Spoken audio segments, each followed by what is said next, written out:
Haleluya, haleluya, haleluya. Shalom, shalom, shalom wapendwa. Natumai mko sana, natumai Bwana mwahifadhi amewalinda na ako nanyi hadi wakati huu. Kwa majina naitwa Nyango Eric. Leo ningependa tushiriki kwa pamoja neno la Bwana. Mwezi huu dunia inaadhimisha mwezi wa msongo wa mawazo. Mwezi wa msongo wa mawazo. Najua umeona kampeni nyingi. Umeona watu wengi wakiongelea msongo wa mawazo. Na kizazi hiki ndio kinapitia mengi.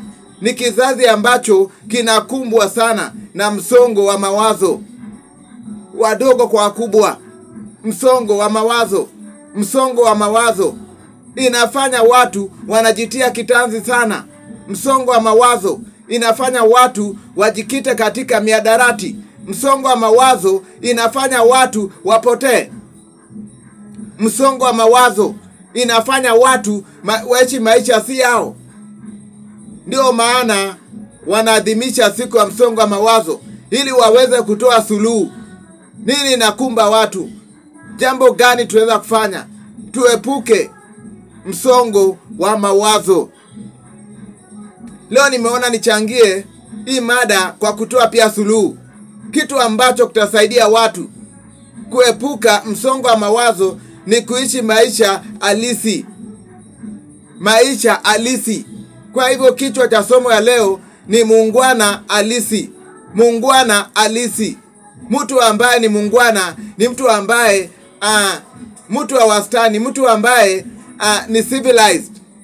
Naweza kusema ni mtu ambaye ni civilized. Mtu ambaye alilelewa vyema, mtu ambaye alikuzwa vizuri, mtu ambaye alilelewa katika maadili mema. Ndio tunasema ni mtu muungwana. Mtu asiyekuwa na utovu wa nidhamu ndiye mtu muungwana. Alafu mtu muungwana halisi ni ile kukua real. Kukwepa unafiki. Wakati ambapo wewe ni mtu halisi, ni mtu ambaye ako genuine, ni mtu ambaye ako true, ni mtu ambaye ako just. Ndio mtu halisi. Mtu ambaye ni wa hali yake ni mtu ambaye ni wa ukweli. Mambo yake ni ya ukweli. Aishi maisha ya uongo. Mtu muungwana. Kwa hivyo tutakuwa tunaangalia Biblia inataka tuishi namna gani? Tuishi namna gani kama watu wa Mungu? Tuishi namna gani kama watoto wa Mungu? Lazima tukue watu ambao ni halisi.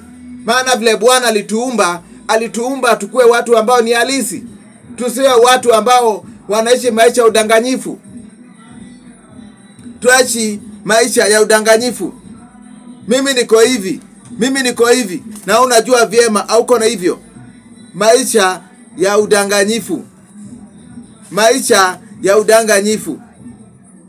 Ndio watu wanazunguka maisha ya udanganyifu. Kila mahali watu wanaenda, maisha ni ya udanganyifu. Watu wanatembea wakiwa na udanganyifu. Katika mahusiano ni mambo ya udanganyifu. Watu wanashindana kwa udanganyifu. Biblia inataka tukue watu ambao wanaishi maisha isiyokuwa na dosari. Maisha isiyokuwa na unafiki. Maisha isiyokuwa na hali ambayo inamchukiza Bwana. Lazima tuishi maisha ya ukweli. Mambo ndio ni magumu, lakini tukubali. Kuna changamoto, lakini tukubali. Maana Bwana anataka tuishi maisha isiyokuwa na unafiki, maisha ya ukweli, maisha isiyokuwa na udanganyifu. Wapendwa, tutadanganyana mpaka lini? Wapendwa, maisha yetu itakuwa na udanganyifu hadi lini? Kitabu, tukienda moja kwa moja kitabu cha Warumi. Warumi 12. Warumi 12. Kitabu cha Warumi 12 mstari ule wa 3. Kitabu cha Waroma 12 sura ya 12 mstari ule wa 3. Biblia inasema kutokana na neema aliyonijalia Mungu, na waambieni nyinyi nyote, msijione kuwa ni kitu zaidi kuliko mnavyopaswa kuwa. Fikira zenu na ziwe na kiasi kadiri ya kipimo cha imani Mungu aliyomgawia kila mmoja. niruhusu nirudie. Kutokana na neema aliyonijalia Mungu, na waambieni nyinyi nyote, msijione kuwa na kitu zaidi kuliko mnavyopaswa kuwa.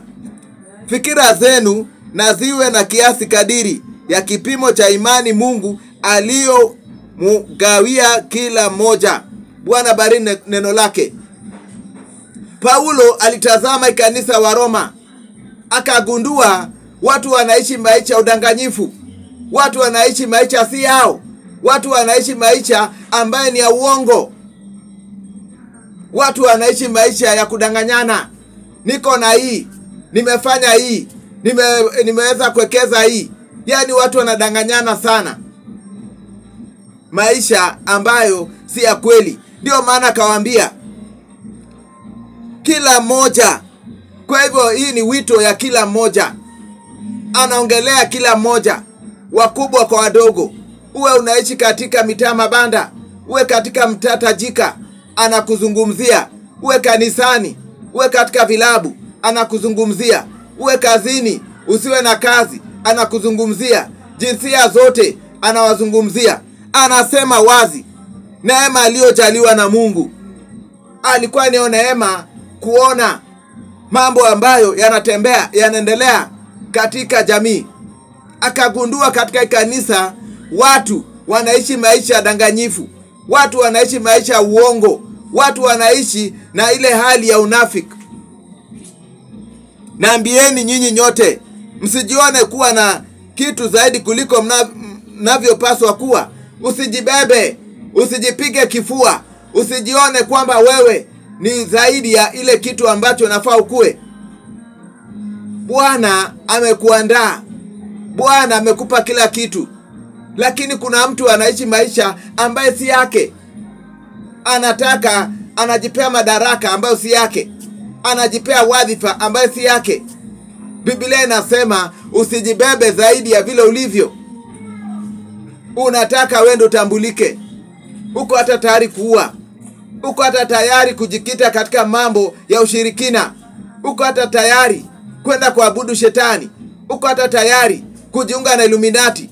Uko hata tayari kujiunga na kwenda kwa waganga ili maisha yako inuke, maana wewe haujitambui. Unataka watu wakuone. Mimi ndio kusema nataka nitambulike.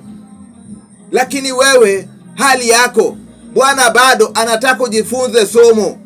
Unajua kuna wengine watabarikiwa leo, maana Bwana anataka ujifunze. Bwana anataka ukue na ile stamina. Bwana anataka ukue na hekima. Bwana anataka, maana kuna mtu akibarikiwa leo atakuwa chizi. Kuna mtu Mungu akimuinua leo atutapumua.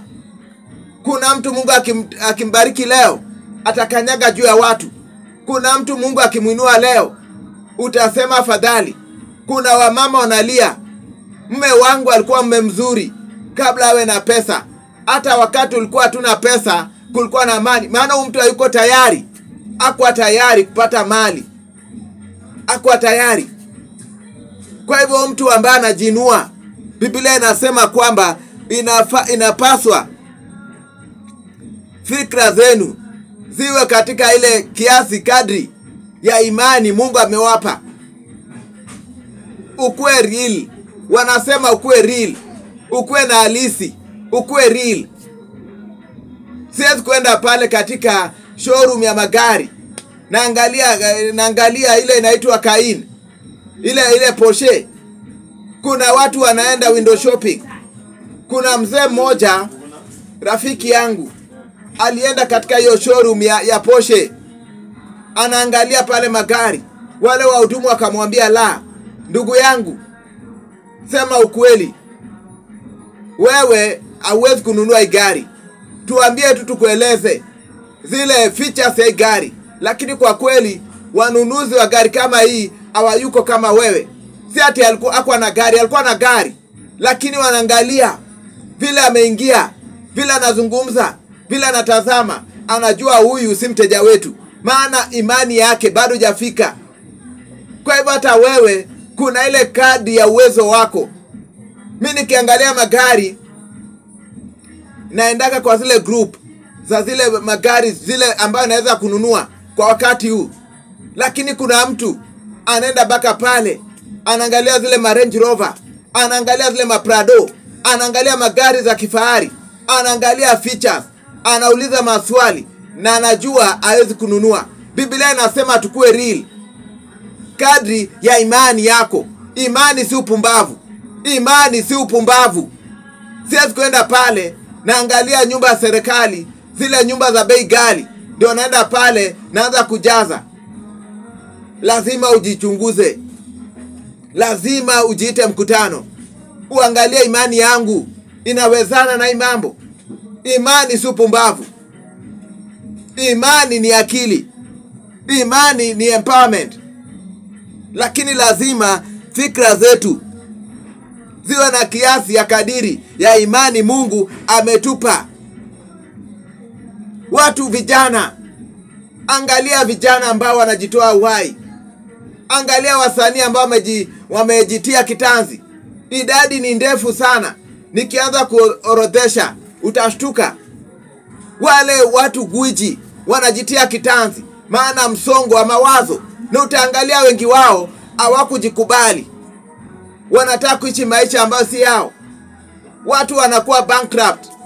Wasanii wengi, wanabiashara, waigizaji, watu mashuhuri wanakuwa maskini. Kwa nini? Maana walijaribu kuishi maisha si yao. Maisha si yao. Anataka anunue gari za kifahari, gari zote za kifahari. Ajui wale wanunuzi wako na mabiashara nyingi. Wewe tu unategemea tu kandanda. Unanunua nyumba ya pesa mingi, unanunua magari ya kifahari, unapata jiraha, maisha yako inasambaratika, unafilisika. Ama hata ile fomu yako inapungua. Hakuna mtu atanunua mchezaji ambaye si wa manufaa kwao. Kwa hivyo unapata unahamishwa, mwishowe hauna kakitu. Hauwezi kumudu ile maisha, maana hukufikia ile maisha. Wewe umechaguliwa muhula wa kwanza, unahamia Karen. Itakufanya uibe ndio uweze kujimudu katika hiyo mtaa. Tumeona wengi, unachagua mtu leo, kesho anaenda Runda. Unamchagua leo, anaenda Kitusuru. Unamchagua leo, anaama alikuwa jirani yako. Unashindwa namna gani? Alafu akienda pale, jua ile maisha hajafika. Inabidi ikuwe na ubadhirifu wa fedha, akuwe mwizi wa mali ya umma. Ndio maana kila mmoja hapa, ukiangalia magavana, ukiangalia yule ambaye anaangalia ratibu ya bajeti, kila siku anatoa. Auditor General anatoa wizi tu. Mbona wanaiba? Maana kuna watu wanataka kuishi maisha si yao. Ule mbunge amekuwa katika muhula 3, amenunua nyumba Dubai. Hata we pale unajikaza kununua Dubai, na kabla uchaguliwe hata mbali ulifika pengine na manga. Alafu unajifanya, maana si maisha yako. Biblia atuambia usijione kuwa kitu zaidi ya vile ulivyo. Usijione. Nataka kuwaonyesha unaenda maisha ambayo si yako. Unakuwa na madeni kila mahali. Maana nataka ni kuishi katika mtaa tajika. Watu wakikuuliza unatoka wapi? Kuna kani nilikuwa naambiwa, mbona unasema Mkuru kwa Jenga? Usisemage Mkuru kwa Jenga. Nikamwambia la, ni wakati huu. Wakati neema iko hapa ndipo na hudumu. Maana hapa ndio nipo. Kuna watu wanang'ang'ana ati naenda nikuwe na ubiri pale mjini. Naenda pale, nachukua mkopo, napata msongo wa mawazo. Hapa nimetulia. Nimetulia mno. Maana msongo wa mawazo inaua. Ndio maana Paulo anasema usijione zaidi ya vile ulivyo. Usijione zaidi. Kuna wengine wanajiona ni warembo sana, mpaka wanajipaka mkarango, inawaletea zile saratani ya ngozi. Maana akijiona anaona mimi ni mrembo zaidi. Usijione zaidi kuliko unavyopaswa kuwa. Kuna vile Bwana amekuumba. Maandiko inasema amekuumba kwa mfano wake na unapendeza.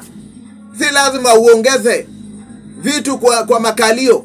Si lazima uongeze mambo mengi ndio maisha yako iwe bora. Usijiletee shida, maana unataka kuishi maisha gushi, maisha ya udanganyifu, maisha ya uongo. Unajua mfano nyingi sana ya watu ambao wanagonga vichwa vya habari juu ya maisha ambayo wanaishi, maisha ya udanganyifu. Nataka kuwaonyesha, mimi ndio huyu katika ndege ya kibinafsi. Mimi ndio huyu naenda likizo Maldives, naenda likizo Seychelles, naenda likizo Dubai, naenda likizo Marekani, naenda likizo Ufaransa. Unataka kuonyesha watu, na unajua vyema maisha yako namna gani. Unataka kuonyesha watu na maisha yako haiwezi kumudu hiyo hali ya maisha. Unajua Biblia inatuambia kitabu cha Methali 13:7. Methali 13:7. Najua inaongelea watu wengi sana, aswa wanarika, vijana wanapenda kushow off. Ukiangalia harusi ya mtoto wa Moi, ilikuwa harusi ambaye iko na marais, iko na watu mashuhuri, lakini ilikuwa simple.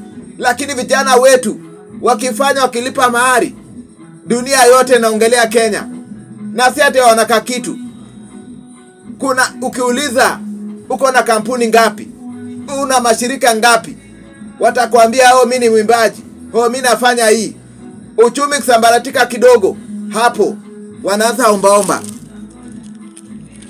Nimesema Methali 13:7. Angalia, inaongelea mtu. Baadhi ujidai kuwa matajiri, kumbe hawana kitu.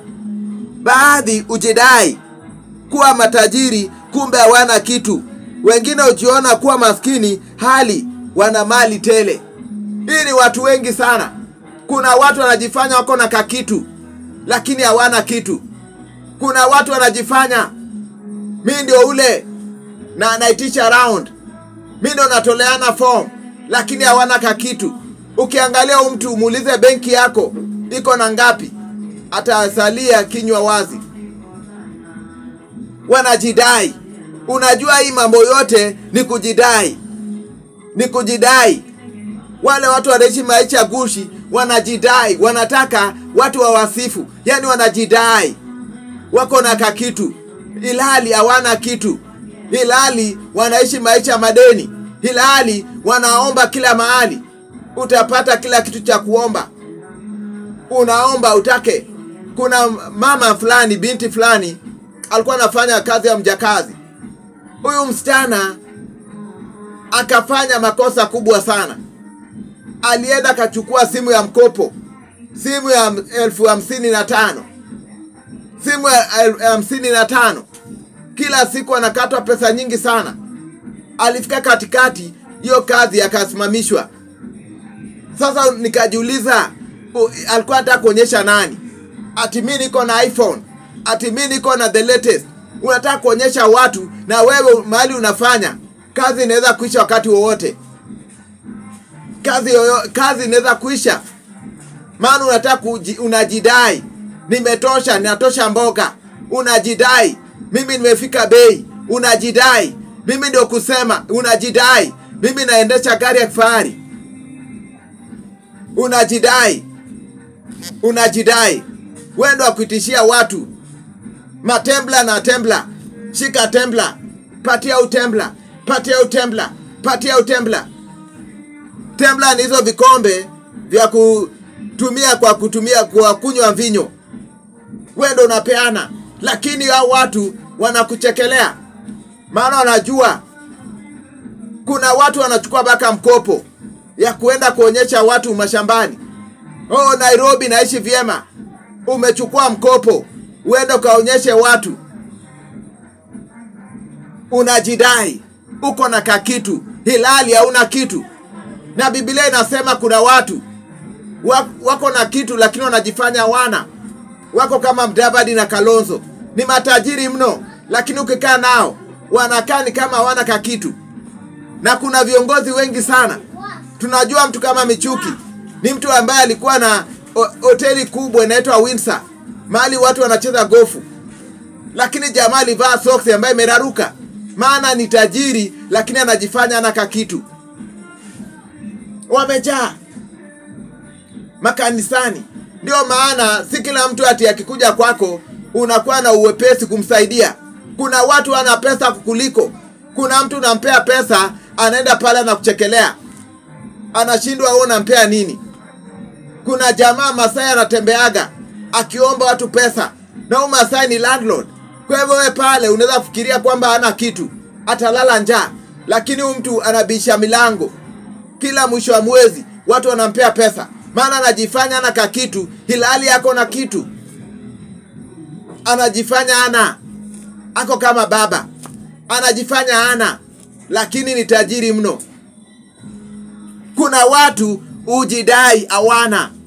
Yaani maisha uongo. Ndio maana tunahitaji hekima. Musa anasema, Bwana, tuwezeshe kuhesabu siku zetu ili tuishi maisha ya hekima. Maana tuko na watu ambao ni wanafiki. Tuko na watu ambao ni waongo. Tuko na watu ambao wako pale tu kutukijeli na kutufanyia mzaha. Kwa maandiko kuna watu ambao walikuwa na unafiki. Watu waliishi maisha danganyifu. Ni watu kama Wafarisayo. Ukisoma Mathayo 23, Yesu ameangazia kundi la watu na walimu wa sheria. Hao ndio watu ambao hawakuishi maisha halisi. Ni watu ambao walikuwa na unafiki. Yesu hiyo sura 23 inaangazia hao watu wanafiki. Tukienda pale, ukiwa na muda soma yote, lakini tutaenda pale tusome tu kidogo, fungu kidogo, ili tujue watu wanakaa namna gani. Watu ambao wana show off, watu ambao wanataka watu watambue, watu ambao wanataka watu wawaheshimu, lakini tabia zao. Tukisoma Mathayo 23 mstari wa 27 na 28, maandiko nasema, ole wenu walimu wa sheria na Mafarisayo, wanafiki, mko kama makaburi yaliyopakwa chokaa, ambao kwa nje yanaonekana kuwa mazuri, lakini ndani yamejaa mifupa ya maiti na kila namna ya uchafu. 28, hali kadhalika nyinyi mnaonekana na watu kwa nje kuwa wema, lakini ndani mmejaa unafiki na uovu. Yesu alikuwa anaongelea watu ambao si halisi, watu ambao si wangwana, watu ambao ni wanafiki, Wafarisayo na walimu wa sheria. Akawafananisha na makaburi. Pale makaburini, wiki jana nimetembea sana makaburini. Nilikuwa naenda pale hospitali itwayo St. Mary's pale katika eneo bunge la Lang'ata. Na unajua ukienda pale unapitia pale makaburi ya Lang'ata, na utaona pale makaburi yako mazuri sana. Watu wamezitengeneza, zingine zimejengewa zinakaa nyumba, makaburi ya kifahari. Lakini Yesu anasema pale ndani kuna uchafu, pale ndani kuna mifupa, pale ndani hakuna kitu kizuri. Kwa hivyo alikuwa anafananisha Mafarisayo na yale maiti. Na hiyo ndio Wakristo wengi, na hiyo ndio viongozi wengi. Wanajifanya na kupenda, na wanajua zile dili ambao wanafanya. Wanajifanya na kupenda, na wanajua yale mikato ambayo wamepata. Ukiangalia pale magharibi, swala askari imekuwa tangu jadi. Mbona wakienda pale wanawadanganya? Ukiwaingiza kura wanabadilika. Miaka nenda miaka rudi. Askari, siasa askari. Hata jana nimeona rapsha kwa ajili ya mambo ya askari. Na tumekuwa tunachangua viongozi. Tatizo linatokea wapi? Wanaenda pale wanajipendekeza. Sisi wakulima wa miwa tuwapigania. Sisi tunatambua ule mwekezaji, tutakubali, tutafanya, tunafanya, tunatenga serikali, lakini hali inasalia vile vile. Miaka nenda miaka rudi. Makaburi ambayo ni ya chokaa. Biblia inasema kwamba yaliyopakwa ni kama makaburi yaliyopakwa chokaa. Yanapendeza ukiyatazama. Ni makaburi yaliyopakwa chokaa. Lakini mle ndani kuna nini? Mifupa. Yamejaa mifupa ya maiti na kila namna ya uchafu. Pale ndani kuna uchafu ya kila namna. Kuna wadudu mahali pale. Kuna mvundo mahali pale. Kuna hali mbaya pale ndani ya makaburi. Ya makaburi. Ndio maana ile story ya Lazaro aliyefufuliwa na Yesu, maandiko inasema alikuwa ananuka. Pale ndani kwa mvundo. Uvundo ya uovu na unafiki. Watu wengi sana wanaishi maisha hiyo mle ndani. Yaani ile unaonyesha watu umevaa tai na wewe unajua ni shoga. Umevaa tai na unajua wewe ni basha. Unabeba kibeti.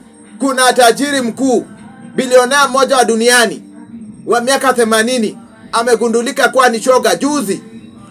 Na watu walikuwa wanasema huyu ako sawa.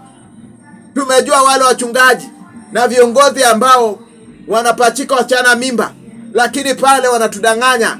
We are the perfect couple. We are all perfect couple. We have perfect goal. Lakini maisha yao ni ya udanganyifu. Ndio maana mimi husema, nikiona bibi ya mtu anatoroka, usikue tu wa kwanza kusema unakuwa sehemu ya mwanamume. Ni vyema usikie pande mbili ya hiyo hadithi. Two side of the story. Kuna mtu akionekana mbele ya watu unasema ako sawa, lakini nyumbani pale anakuwa ni mtu ambaye ni mkaidi, mtu ambaye ni muovu. Maana yeye ni chokaa. Ni kaburi iliyopakwa chokaa. Aishi maisha yake. Ni mtu ambaye anapiga mke wake. Ni mtu ambaye anadharau mke wake. Ni mtu ambaye ako na mahusiano. Ni mtu ambaye ni msherati. Ni mtu ambaye anapenda ugomvi. Ni mtu ambaye ako na ukora. Chokaa. Makaburi ya chokaa. Waishi maisha ambaye ni ya kweli. Anajifanya mimi ndo nawapigania. Naende anajua pale yenda anawauza. Anawaambia mimi ni kiongozi nawapigania. Lakini anajua yenda anafanya maisha yenyu yawe magumu. Maana vile anaiba pesa ya umma. Anajua. Anajifanya na wajali sana. Naye mwenyewe anatafuta soko ya kuuza hiyo shirika ama hiyo kampuni. Na wajali sana. Na anawatoza ushuru ambaye huwezi kujimudu. Angalia watoto wako mitaani wengi kwa ajili ya karo. Na mtu anasema nataka niwasaidie. Ni mimi ndio nawasaidia. Na unajua vyema pesa yao ndio umenunua nao nyumba. Watu wanajifanya wanatupenda sana na wanaekeza katika mabenki za nje pesa ambao wanatuibia. Wanajenga makampuni, wananunua manyumba katika mataifa ya ugaibuni kwa pesa yetu. Na kila Jumapili wanakuja mbele ya jukwaa, wanasema Yesu Bwana asifiwe. Chokaa, makaburi ya chokaa. Watu wanaishi maisha ambaye si halisi. Na nitakuwa nakwambia iko shida wakati ambapo unaishi maisha ya uongo. Chokaa. Chokaa. Uovu. Ndio maana Biblia inapendekeza usiwe kama kanisa la Laodikia. Kanisa la Laodikia. Kanisa la Laodikia ilikuwa kanisa vuguvugu. Kanisa ambaye si moto wala baridi. Mungu anataka ukuwe sehemu yako. Ukiamua kuwa muovu, endelea kuwa muovu. Ukiamua kuwa mtakatifu, endelea kuwa mtakatifu. Mungu hataki mtu ambaye ni vuguvugu. Anataka mtu akuwe real. Ukuwe mtu ambaye ni just. Ukuwe mtu ambaye ako true. Wanafiki wamejaa. Tumezingirwa na wanafiki mpaka hata hujui. Ndio maana hata mitume waliambia Roho tuwasaidie kuchagua kiongozi. Maana wamejaa wanafiki. Wewe unajua nyoo za watu. Wanafiki wamejaa. Wanafiki wamejaa kila mahali. Wanafiki ndio wanatuongoza. Wanafiki ndio marafiki zetu. Ndio maana watu wengi wanalia. Wamefilisika. Anasema marafiki zangu ndio walichangia. Marafiki zangu ndio walichangia. Maana ulizingirwa na wanafiki. Nilikuwa nafuatilia na nitakuwa na somo juu ya hiyo. wale watu ambao wamefilisika duniani, kina Maradona, kina Gaucho Ronaldinho, kina Gian wa Ghana, wako wengi, kina Celestin Babayaro wa Super Eagles. Ilikuwa watu wengi sana, na wote wanasema watu ambao wamezingira Maina Sako, pengine ni manager wake ama mke wake, wakati ambapo anaamka anasema nataka talaka na tunagawana nusu binusu. Wengine wanasema nataka 80% ya mali yako. Kuna mtu kama Ebue, yule ambaye alikuwa anachezea Arsenal, mke alichukua kila kitu, maana alikuwa na mtu ambaye ni mnafiki, mtu ambaye si halisi, anakudanganya na kupenda, lakini yeye ako pale akuangamize. Inabidi Ebue anarudi mtaani mkono mtupu, anaanzia chini. Ebue mtu ambaye alikuwa na pesa, maana alizingirwa na watu wabaya. Ndio maana ni vyema uombe Mungu. Wewe unasema huwezi kuenda kanisani, wewe unasema kwamba hauwezi kubeba Biblia, mkono yako ni ya kubeba vitu ambavyo havisaidii. Mkono wako ni wa kubeba vitu ambavyo havina dhamana, vitu ambavyo havikusaidii, vitu ambavyo vinakuharibu. Mkono wako ni wa kushika fegi, mkono wako ni wa kushika bangi, mkono wako ni wa kushika tumbler, lakini hauna wakati ya kubeba Biblia. Wapendwa, tuishi maisha ya halisi, kwa muungwana halisi. Ukitaka kujua wewe si muungwana halisi, wewe ni mtu ambaye anabebesha watu mizigo ambao wewe hauwezi kubeba. Mizigo ambayo imekushinda unapatia wengine, mizigo ambayo imekulemea yenye hauwezi kubeba unawapa wengine. Kitu ambacho hauwezi unaambia watu. Nakumbuka kuna wakati nilikuwa nasoma, tulikuwa na wakati wa kufunga na kuomba, na kuna wachungaji wanakuambia hawana neema ya kufunga. Wengine wanasema mimi sina neema ya kuomba, na ni mchungaji yako na makanisa. Na swali ambao najiuliza, ndio wale mstari wa mbele kuambia kanisa lao kwamba wiki hii tutakuwa na mfungo, wiki hii tutakuwa na kuomba, au wanakuambia kitu ambacho hawawezi. Ni kama Kenzi anakuambia kufa njaa ili uone Mungu, naye anakula, ndio maana ako hai mpaka leo. Watu wanajinyima chakula kwa maneno ya Makenzi, lakini Makenzi yeye anajibonda kujibonda, ndio maana ako hai. Picha inatokea pale, ako na utumbo, ako pale, ako sawa, lakini watu wanaangamia. Kama angekuwa anakula angekuwa hai, lakini anabebesha watu mzigo ambaye mwenyewe hawezi. Na hiyo ndio tatizo tuko nalo. Watu wanakuambia funga mkanda, ujinyime, nao pale wanaongeza tu watu katika serikali. Wanakuambia tutahakikisha kwamba utakuwa na watu kidogo, na watu wanapea vibaraka, kibaraka na kiparaka mzigo. Ukitaka kujua we ni mtu ambaye ni mnafiki, unawapo watu mizigo ambaye we mwenyewe hauwezi kuibeba, unawatwika mzigo. Tukisoma Matendo ya Mitume 15:10, sikiza mambo ambaye Petero anaambia wazee wa kanisa, anawasaidia. Unaambia watu wakupelekea watoto shule ya kifahari, na we mwenyewe unajua vyema au utakuwa changia. Unaweza kuambia junganisha na madhabahu, kuna ile sijui generational curse, kuna hii madhabahu, vunja madhabahu na pesa fulani. We mwenyewe unatumia ulagai. We mwenyewe unapeleka watoto shule ambaye hauwezi kuafford. Unaenda estate ambaye hauwezi kuafford. Unaenda gari, unanunua gari ambaye hauwezi kuafford. Unajua utabebeza watu mizigo. Wakati unabebeza watu mizigo ambaye we mwenyewe hauwezi kubeba, ujue kwamba wewe hauishi maisha ya uhalisia. Maandiko yanasema, Matendo ya Mitume 15 mstari wa 10, sasa basi kwa nini kumjaribu Mungu? kwa kuwatwika waumini mzigo ambao wale babu zetu wala sisi hatukuweza kubeba? Petero anauliza swali, mbona nyinyi mnabebesha watu mizigo?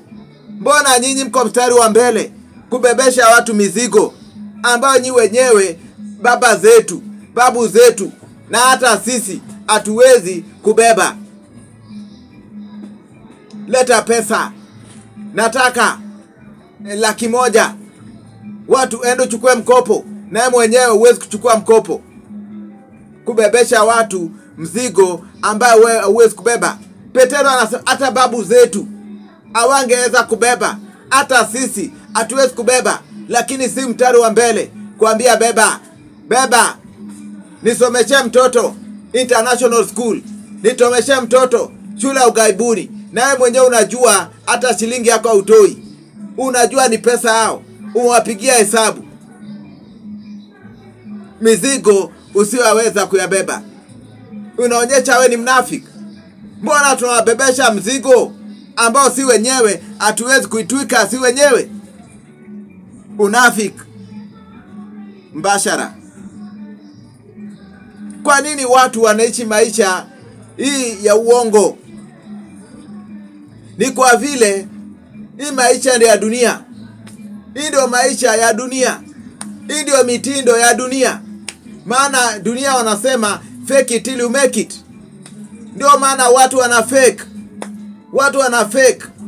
Wanadanganya katika mahusiano, wanadanganya katika dini, wanadanganya kibiashara, wanadanganya kiuchumi, wanadanganya hata katika uongozi. Udanganyifu. Watu wanadanganya. Mtu anasema, sitaki kwenda zoezi, lakini nataka nikuwe mkimbiaji mashuhuri. Kwa hivyo anaenda pale, anatumia dawa ya kuongeza misuli. Tunajua mtu kama yule alikuwa anaitwa Marion Jones. Huyo binti alishinda Olimpiki nyingi sana, tulikuwa tunatazamia sana, lakini kagundulika anatumia dawa. Maana yeye aliishi maisha ya uongo, na maisha ya uongo ienda kimbali, utagundulika. Wengi wanasema you can lie to people sometime, but you cannot lie to everyone all the time. Kuna wakati tutagundulika ati wewe sasa unafanya match fixing, maana unajiona ni mjanja, unadanganya watu. Utagundulika pendwa, maana unaishi maisha ya uongo. Petero anauliza, mbona mnatwika watu mzigo ambaye babu zenu na hata sisi hatuwezi kubeba? Kwa hivyo unadanganya watu, beba hii mzigo, na mwenyewe hauwezi kuibeba. Ni kama ukienda gym, unaambia mtu eka hii uzito, hii mizani ya 100, na mwenyewe hauwezi kubeba. Unamwambia beba, eka nguvu, na mwenyewe unajua hata dumbbell inakupea tatizo. Unamwambia beba, leo nataka upush, na unajua ni uongo. Mizigo usiolibeba inaonyesha we ni mnafiki. Ukiwa unataka kuwa mkufunzi mzuri, hatunasema Mourinho hakucheza ball, kwa hivyo sasa unasema si lazima nikuwe nimefanya. Biblia inasema bebesha mzigo ambaye we mwenyewe unaweza kuitwika. Nimesema hii ni mtindo wa dunia. Unafiki ni ya dunia. Mahusiano ya watu wa dunia ni ya unafiki. Ndio maana unaona mtu amekupenda, amekupeleka Mombasa, kesho anakuangamiza. Maana ilikuwa unafiki. Anakuambia nakupenda, kesho anakukata mkono. Anakuambia nakupenda, kesho anakuwekea sumu. Anakuambia nakupenda, kesho anakumaliza. Anakuambia nakupenda, anatuma watu wa kuangamize. Maana ilikuwa ni upendo ya uongo. Hawako wameamini, wako na uhalisia. Ndio maana ndoa zinaangamia. Maana ni ndoa za msingi ya uongo. Watu hawayuko halisi. Watu si wangwana katika hiyo ndoa. Watu wanadanganyana, tunakupenda, na unajua umeweka ndogo ndogo. Nakupenda na unajua maisha yako. Nakupenda na unajua vitu ambavyo unafanya. Nakupenda na unajua kama mwanamume, unajua pengine wewe ni bibi ya mtu mwingine. Unajua ushoga siku hizi iko kila mahali. Atuhubiri kanisani na ni donda sugu kanisani. Mashoga wako pale. Hata wengine wanataka, wengine wako mstari wa mbele. Wengine ni viongozi. Unafiki. Tusibebe mzigo. Mitindo ya dunia. Mitindo ya dunia. Ndio maana Paulo anaambia kanisa wa Roma 12 mstari wa 2, msiige mitindo ya dunia. Msiige mitindo ya dunia. Maana hii mitindo ya dunia itakufanya ukose kujua mapenzi ya Bwana. Itakufanya lazima ugeuze fikra zako. Ndio dunia inafanya, lakini geuza fikra yako. Ndio dunia inavaa hivi, lakini geuza fikira zako. Ndio dunia inafanya biashara hivi, lakini geuza fikra zako. Ndio ujue mapenzi ya Bwana, kusudi ya maisha yako. Lazima ujue mapenzi ya Bwana. Lakini ukizoea kuiga, wana fake una fake. Wana hata kanisani.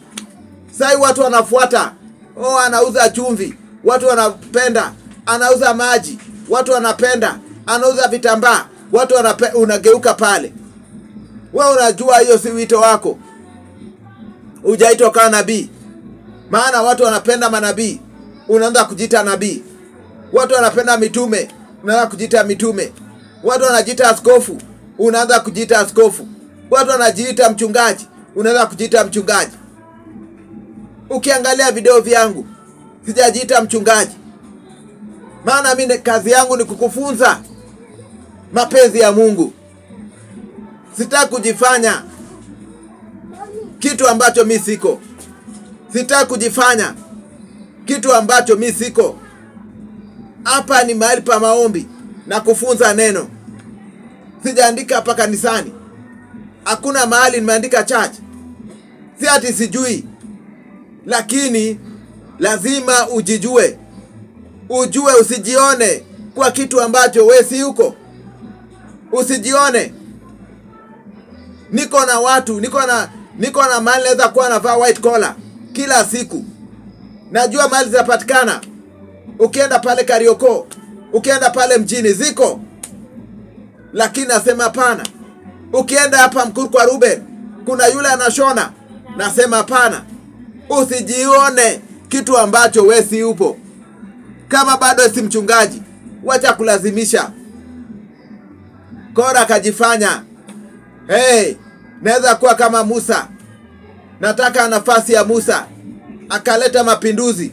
Mungu alimshughulikia. Maana wakati ambapo najinua, Bwana atakushughulikia. Bwana akamwangamiza.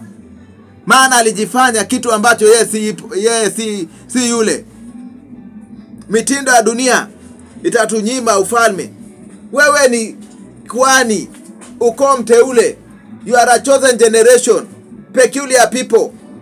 Kitabu cha Petro wa kwanza 2 mstari wa 9. Wewe ni ukoo teule. You are unique, royal priesthood, makuhani wa ufalme. Wewe si mtu wa kawaida. Mbona ufanye vile dunia inataka? Dunia inadanganya. Ndio maana inafanya. Najua gumzo kuhusu kina Aziad. Najua gumzo kuhusu kina Kai and Cairo. Watu wengi wanawaambia, fake it. Lakini nataka nikuambie, hata wewe ni kwa vile hujagundulika. Hata wewe una fake sana. Hata wewe una fake life sana. Hata wewe unaishi maisha gushi. Wewe hata vitu vyako vingi ni gushi. Na Biblia inasema kwamba usikue mtu ambaye anajiona kitu zaidi kuliko vile ulivyo. Usijione. Nyenyekea. Wewe ni ukoo mteule. Bwana amekuteua. Bwana amekuteua na akakupa vyote. Paulo anasema watu wanaishi maisha gushi, maana hawajaridhika na vitu ambavyo wako nayo. Ndio maana unapata watu wanavaa sponge kwa makalio, maana hajajikubali. Mtu anaenda upasuaji ya kuongeza malapulapu. Mtu anaenda upasuaji ya kuongeza sura na kuongeza ulimi na mdomo, maana hajaridhika. Hujaridhika na hali yako, na uamini Bwana apanue mipaka yako. Watu wanaiba sana, watu wanaua, maana hujaridhika na nafasi yao. Ukiangalia Kenya, miaka nenda miaka rudi, tunamaliza uchaguzi, tunaanza uchaguzi, campaign kila siku. Maana mtu amechaguliwa mwakilishi wa wadi na hajaridhika na hiyo wadhifa, anaanza hapo kampeni ya ubunge. Kama ni ule seneta mteule, kama ni mbunge mteule, anateuliwa leo, kesho ameanza siasa. Amechagua ni ubunge fulani, pale ndipo naanza siasa yangu. Maana hujaridhika na kiti chako. Unapata we ni manager, we ni mkurugenzi wa kampuni, lakini uko na ndoto ya siasa. Kwa hivyo unaanza campaign vile umeteuliwa tu, mali yote ni uizi ndio upate pesa campaign. Ridhika na ulicho nacho. Hiyo ndio uaminifu. Yesu anasema karibu mtumishi ambaye ni mwaminifu. Ridhika na hali. Hii hali yako ikuwe kama chanzo, ikufanye ufanye kazi kwa bidii. Hali yako ikufanye ukose usingizi ya kujituma. Hali yako isikufanye ujiunge na zile genge la wezi. Hali yako isikufanye uingilie uhalifu. Hali yako isikufanye uingilie biashara ambayo ina utukufu. Hali yako isikufanye uingie katika mambo mahusiano na baba za watu na babu za watu. Unakufa kabla wakati wako, maana hujaridhika. Unaanza kuwekea watu mchele. Hujaridhika. Kuna kijana alikuwa amelewa juzi sana, ananiambia mimi sijawahi kulewa hivi, mimi nimewekewa mchele. Nikamwambia hujawekewa mchele, maana mimi najua vile mtu amewekewa mchele anakaa. Wewe ukuwekewa mchele, wewe ilikuwa ni pombe ya kununuliwa. Pombe ya kununuliwa ndo unakulaga kama mwenda wazimu. Kwa hivyo wapendwa, lazima turidhike. Paulo anaambia kanisa wa Filipi, kanisa ya wa Filipi, anaambia kanisa wa Filipi, anawaambia kuhusu kuridhika. Ridhika na hali yako. Wacha kufake life. Ndio unaishi mitaa mabanda, hiyo tu si destination. Utafika kilele chako. Wacha kulazimisha maisha. Wacha kulazimisha. Unaanza kuwa na msongo wa mawazo, unakuwa na madeni, mali yako inapigwa mnada, maana ulikuwa unalazimisha maisha, kufake life.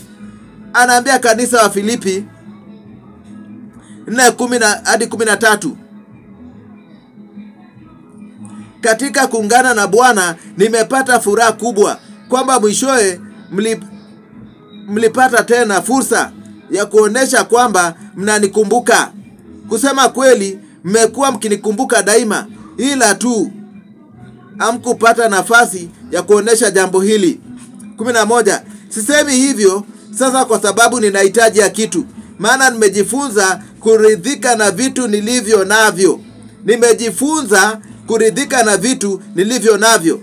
Najua hali ya kutokuwa na vitu na hali ya kuwa na vingi. Nimejizoea kuridhika katika kila hali na mahali.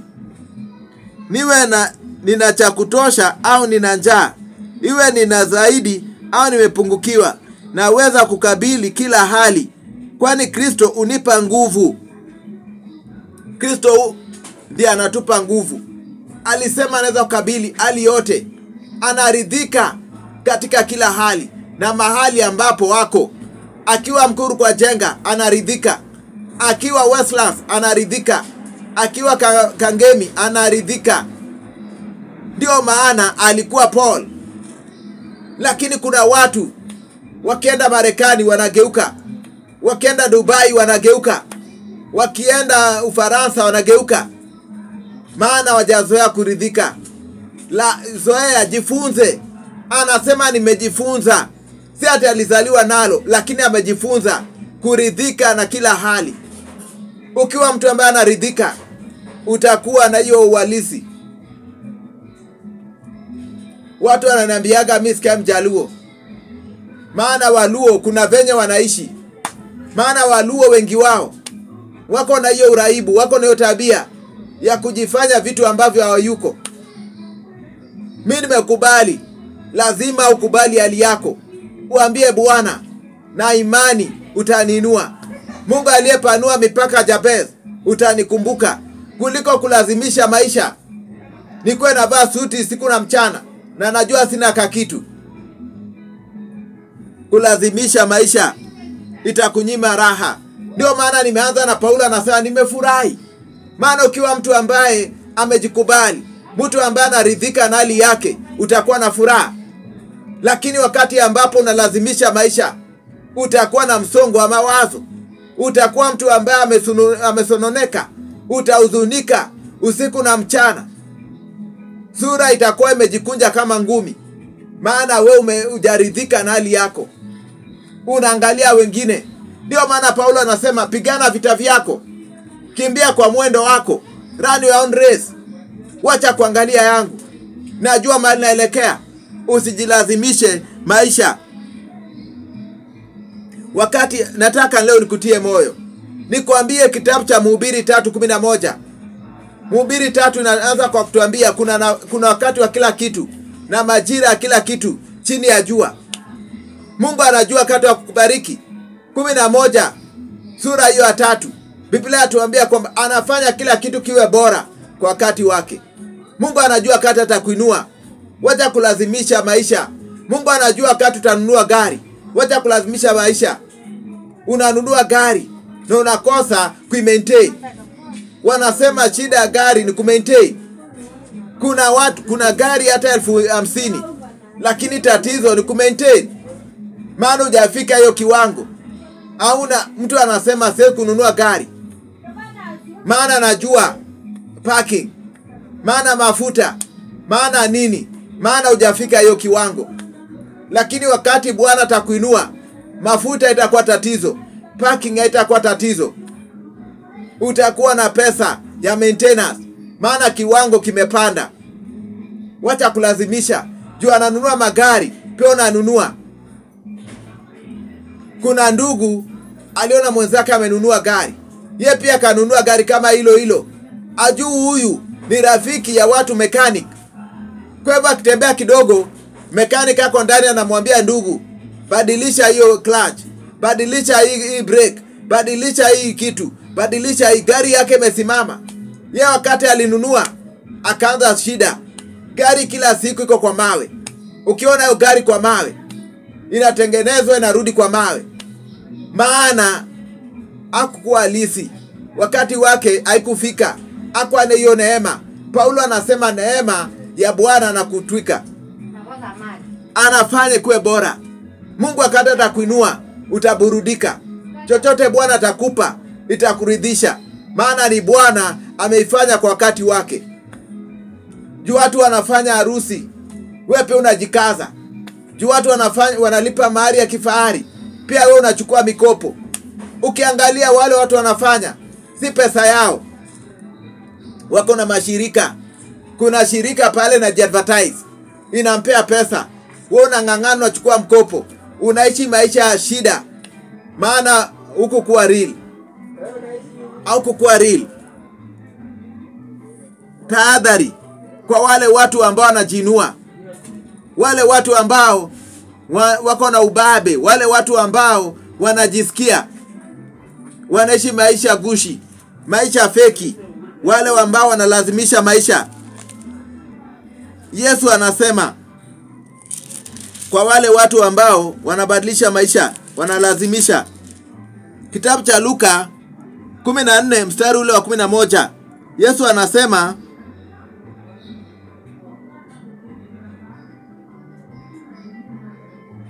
kwa maana yeyote anayejikwiza atashushwa, na anajishusha atakuwezwa. Niruhusu nirudie. Kwa maana yote anayejikweza atashushwa, na anayejishusha atakwezwa. Kwa hivyo wale watu ambao wanajinua, Bwana atawashusha. Wale watu ambao wanaishi maisha gushi, maisha fake, Bwana atakwaibisha kwa kukushusha. Atakushusha. Watu atakuanika hadharani. Watu watakuona bayana. Kumbe unakuaga unajifanya na una kakitu. Kumbe unajifanya na una kitu. Kumbe ni mikopo. Kumbe umekuwa pale una floss, lakini mikopo. Unajiita flamboyant. Kumbe ni mikopo. Unajiita la passe. Kumbe ni mikopo. Watu watakugundua. Na itakuwa aibu sana. Na itakufanya upotee. Maana unaishi maisha fake. Utapotea, utahuzunika, na unaweza kuwa na msongo wa mawazo, na zaidi ya yote unaweza kujitia kitanzi. Kwa hivyo epuka mapema. Epuka hiyo tabia, na Bwana atakuinua. Mungu anataka kuinua wanyenyekevu. Amua kunyenyekea leo. Ambia Bwana, najua mali naishi natambua, lakini Bwana niinue. Nakubali maisha yangu ni magumu, lakini Bwana niinue. Changamoto si haba, naomba Bwana uniinue. Wacha kujikaza kujiinua kwa kuroga watoto wenyewe, kwa kuenda kwa waganga, kwa kuenda kwa wachawi, kwa kununua irizi, kwa kuenda pale kununua majini. Unajua, naambiwa kuna mahala pengine hapa Kenya watu wananunua majini kwa masoko. Hakuna haja upitie hiyo njia. Hiyo njia itakuletea maafa. Maana hakuna kitu shetani atakupa bila wewe kuumia. Yesu ndiye anakupa maisha, na maisha tele. Yohana 10:10. Anakupa maisha bila kikwazo. Shetani anakupa na anakuambia nataka mke wako. Juu nataka kuonyesha watu napeana mke wangu. Juu nataka kuonyesha watu nimeendelea, nampa mtoto ninayempenda. Lakini Yesu anakubariki, na anabariki kizazi chako. Anabariki kizazi chako mara 4. Maana ni baraka za Bwana. Hazina huzuni, zinaleta tu tajiri. Baba, katika jina la Yesu, Mfalme wa ajabu, tuwezeshe tunyenyekee. Tuwezeshe mbele yako, tuweze kukutafuta. Baba, siku ya leo, usituruhusu tujiinue Baba. Tuomba Baba tunyenyekee, ili tuweze kuinuliwa nawe. Sifa na utukufu kurudie. Katika jina la Yesu Kristo, tuomba na kuamini. Amen. Asante sana kwa muda wako. Natumai umejifunza popote pale ulipo. Mungu akubariki. Wale ambao wanasimama na huduma, Bwana akuzidishie. Mungu akubariki. Tuma ujumbe wako, nipigie simu 0725 102 528. Na popote pale ulipo unatazama kwa YouTube, sianze tu kwa kushare, anza tu kwa kulike, anza tu kwa kusubscribe. Maana kwa hiyo neno kuna baraka yako. Usiangazie kwanza neno, anza pia kwa kusubscribe, ili zile video ambayo inaibuka upate kama ni moto, kama mahamri. Utabarikiwa sana. YouTube, Eric Sublime, ERICK Eric Sublime inasalia kwa anwani yetu ya YouTube. Ukisema nasimama na huduma kwa hali na mali, umekaribishwa. Tuma mchango wako kupitia njia ya M-Pesa 0725 102 528. 0725 102 528. Mungu akubariki, Mungu akuhifadhi, Mungu akutendee mema. Hadi wakati mwingine, masalam.